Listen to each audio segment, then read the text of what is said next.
Philipp Provokov oma põhidistantsil 50 rinnuli tegid stardi Euroopa meistrivõistlustel. Kuidas kommenteerid ujumist? Põhimõtteliselt jäin rahul. Peale pikad vahet ilma ujumista, mis ma olin kaitseväes 3 kuud, jäi ettevalmistuseks ainult 2,5 kuud ja see on väga väike aeg. Ja põhimõtteliselt, et ma isegi mõtlesin, et treeniga mõtlesime, et natukene halvem tuleb, aga kui 100 ja 50, et võib täiesti rahul jääda.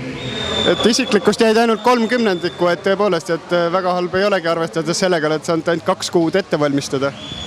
Jah, et jõuliselt nagu olin ja kiirus oli okei, aga asi on selles, et sellises kiirusel peab tehnika olema nii paigas, et ei mõtle selle pärast, ta tuleb nagu refleks.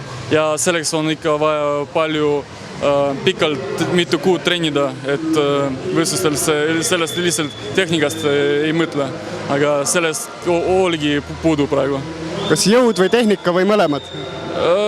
Põhimõtteliselt tehnika oli natukene nagu ebastabiilne.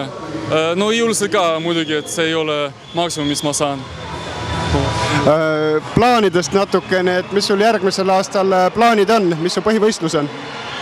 Kindlasti ma olen mitte lühirada, aga pikarada uja ja järgmisel aastal on augustis toimuvad pikarada Euroopa meistrivõistlused.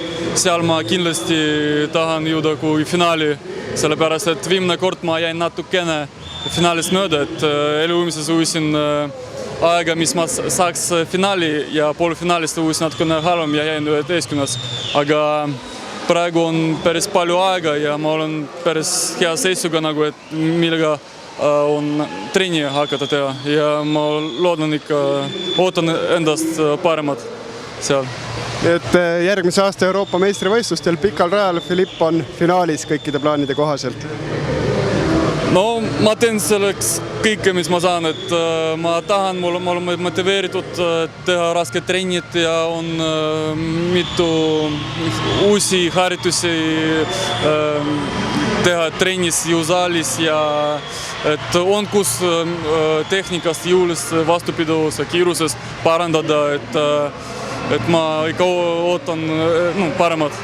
Keegi ei kahtlegi, et see võimalik ei oleks, kindlasti see on võimalik. See on kindlasti võimalik, edu sulle! Tänan.